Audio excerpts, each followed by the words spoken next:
ক্ষণগণনা শেষে উদ্বোধিত হল ক্রিকেটের বিশ্ব আয়োজন। বঙ্গবন্ধু স্টেডিয়ামে জমকালো উৎসবে মাতোয়ারা দর্শক, নির্বিঘ্ন আয়োজনে প্রধানমন্ত্রী চাইলেন সবার সহযোগিতা। মাঠের বাইরের দর্শকদের জন্য ঢাকায় রয়েছে 38টি জায়ান্ট স্ক্রিন। নিরাপত্তায় মোড়ানো বঙ্গবন্ধু স্টেডিয়াম ও এর আশপাশ, সতর্ক আইন শৃঙ্খলা রক্ষা বাহিনী। ক্ষুদ্র ঋণের সঙ্গে প্রধানমন্ত্রী শেখ হাসিনার কোনো সম্পর্ক নেই, এর সুবিধা পাচ্ছে পুরো বিশ্ব, সিএনএনকে বললেন ডক্টর ইউনূস। এবং সিএনজি অটোরিকশার নির্ধারিত ভাড়া মানছে না চালকরা, মালিকদের বেশি জমার খেসারত দিতে হচ্ছে যাত্রীদের, জনবলের অভাবে অসহায় ট্রাফিক বিভাগ।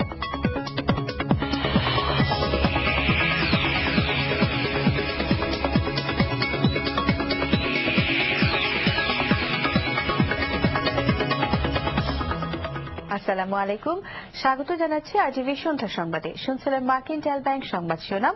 পুরো সংবাদে আপনাদের সঙ্গে আছে আমি ফাহমিদা বিনতে মিসবাহ।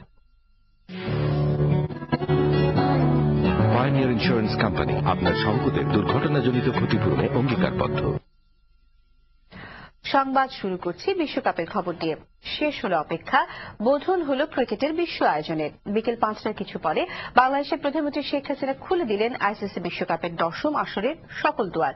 বাংলাদেশের ঐতিহাসিক গানের মধ্য দিয়ে শুরু হয় উদ্বোধনের প্রথম অনুষঙ্গ। মঞ্চে আসেন ক্লোজ আপ তারকা বিউটি রিঙ্কু ও তপু সহ নবীন প্রবীণ সব গাইয়ে, যাদের কণ্ঠে উঠে আসে আবহমান বাংলা সংস্কৃতি, ঐতিহ্য, কৃষ্টি।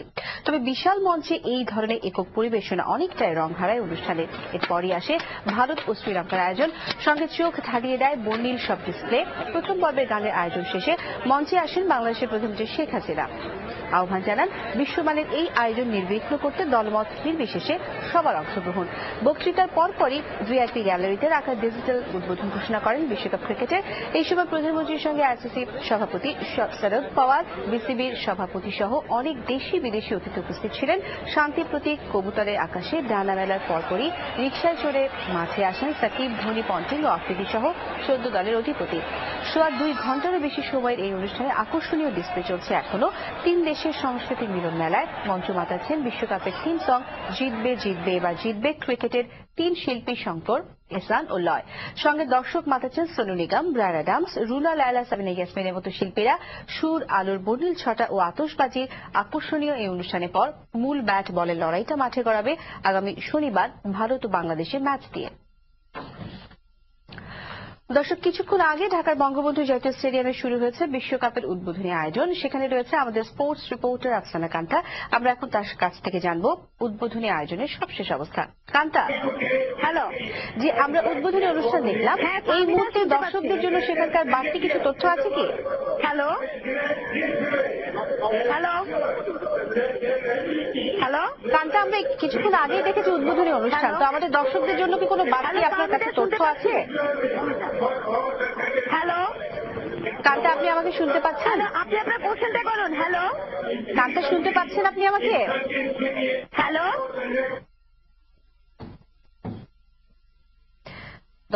দর্শক, দুঃখিত, সংযোগটি বিচ্ছিন্ন হয়ে গেছে। চলে যাচ্ছে আমরা পরবর্তী সংবাদে। এদিকে ঢাকা শহরে 38টি পয়েন্টে বড় পর্দায় দেখা যাচ্ছে বিশ্বকাপের আয়োজন। বাইরের দর্শকদের মাঠে আনন্দ দিতেই কর্তৃপক্ষের এই উদ্যোগ। সাধারণ দর্শকরা বলছেন, মাঠের বাইরে থেকেও বাংলাদেশ দলকে সাহস আর উদ্যম যোগাতে তাদের চেষ্টায় এতটুকু ঘাটতি থাকবে না। ঝুমুর বাড়ির রিপোর্ট। জয়ের আগেই বিজয়ের আনন্দ। বিশ্বকাপের পর্দা ওঠার আগে ক্রিকেট প্রেমী জনতার এই বিজয় উল্লাস বাংলাদেশ দলের জন্য। সোনার কাপটি হয়তো দেশের মাটিতেই থাকবে এমন আশাও ছাড়ছেন না অনেকেই। আমরা যারা টিকিট পাইনি তারা আজকে অনেক উন্মাদনা নিয়ে এখানে দেখতে বসছি। সাকিবরা ভালো করুক, আমরা যদি বিশ্বাস করি বাংলাদেশ জিতবে, আমরা অন্তত কোয়ার্টার ফাইনাল পর্যন্ত যেতে পারবো। মাঠে যেহেতু পারছি না, টিকিট পাই নাই, বাট তাদের জন্য সর্বোচ্চ শুভকামনা। ঢাকার টিএসসি, মিরপুরের সিটি ক্লাব ও পুলিশ মাঠ ক্লাব, লালবাগের ওরিয়েন্ট ক্লাব মাঠ, ধানমন্ডির আবাহনী ক্লাব মাঠ, মতিঝিলের এজিবি কলোনি, গ্যান্ডারিয়ার ধূপখোলা মাঠে বড় পর্দায় খেলা দেখার এই ব্যবস্থা করেছে ঢাকা সিটি কর্পোরেশন ও বাংলাদেশ ক্রিকেট বোর্ড। অনেকখানি ঘুরবে, তবে মাঠে গেলে অনেক ভালো হতো আপু। মাঠে খেলা দেখা আর এখানে খেলা দেখার মধ্যে পার্থক্য তো অনেক, তারপর এখানে আমাদের প্রাপ্তি, সবাই একসাথে আনন্দ করছে, এটাই খুব মজা। কারণ বাসায় তো 2-3 জন দেখবো, আর এখানে তো অনেকজন। চিন্তা করছি এই পয়েন্টে পয়েন্টে বসে থাকবো। আর পাড়া মহল্লায় বড় পর্দায় খেলা দেখার আয়োজন তো রয়েছেই। মাঠের বাইরে থেকে বিশ্বকাপ দেখার আনন্দটা কিন্তু কোনো অংশেই কম নয়। ঢাকা শহরের মোট 38টি পয়েন্টে বড় পর্দায় বিশ্বকাপ খেলা দেখা যাবে। এই বিশাল জনগোষ্ঠী মাঠে যেয়ে সাকিবের দলকে হয়তো উচ্ছ্বাস যোগাতে পারছেন না, কিন্তু তাদের তারুণ্য তাদের সাহস যোগাবে এমনই প্রত্যাশা সবার। ঝুমুর বাড়ি, RTV, ঢাকা। র্যাব, পুলিশ ও গোয়েন্দা সংস্থার ঘুম নেই বিশ্বকাপ আয়োজন নিরাপদ করতে হাজারো সদস্য নিয়ে তারা বঙ্গবন্ধু স্টেডিয়াম ও আশপাশের এলাকায় গড়ে তুলেছেন নিরাপত্তা বলয়। বিশ্বকাপ ক্রিকেটকে সামনে রেখে যে কোনো অপ্রীতিকর পরিস্থিতি মোকাবেলায় আইন শৃঙ্খলা রক্ষা বাহিনীকে প্রস্তুত রাখা হয়েছে বলে আবারও জানিয়েছেন ঢাকা মহানগর পুলিশ কমিশনার বেনজির আহমেদ। সকালে ডিএমপি কার্যালয়ে সাংবাদিকদের তিনি বলেন, এই বড় উৎসবের ফায়দা লুটতে কালোবাজারে টিকিট বিক্রিও শুরু করেছে একাধিক চক্র। এই সময় ক্রিকেট প্রেমীদের কালোবাজার থেকে টিকিট না কেনারও অনুরোধ জানান ডিএমপি কমিশনার।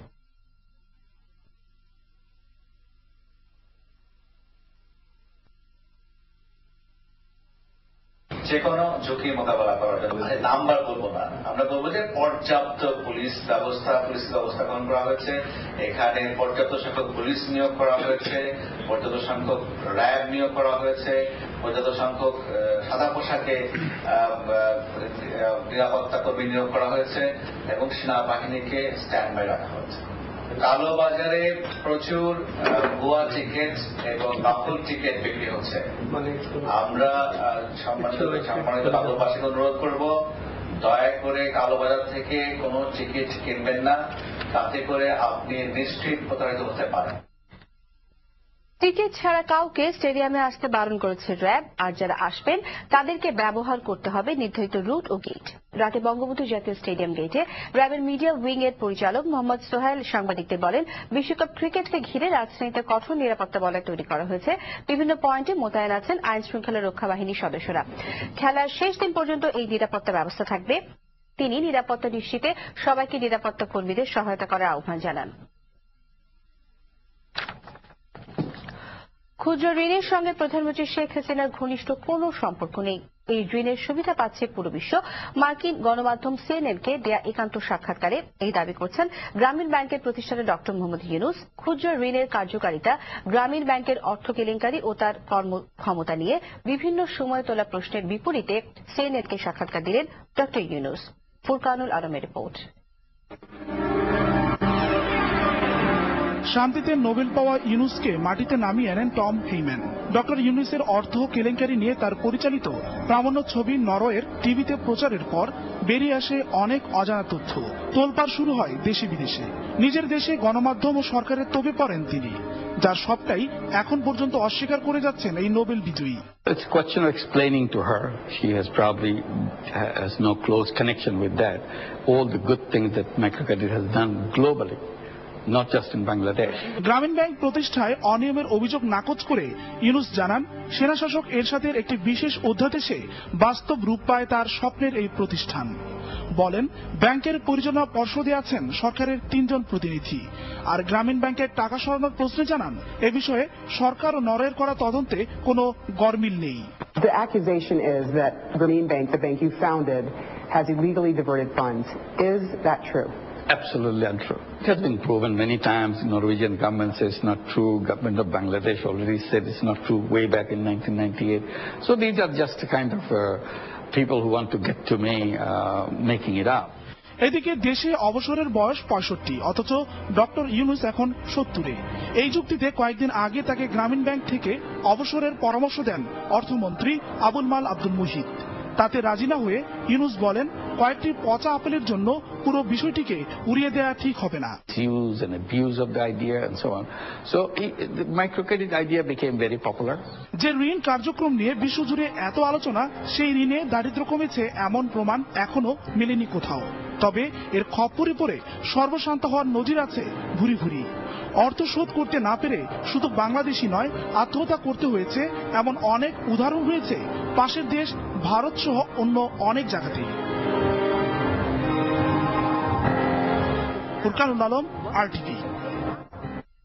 সিএনজি অটোরিকশার ভাড়া নির্ধারিত থাকলেও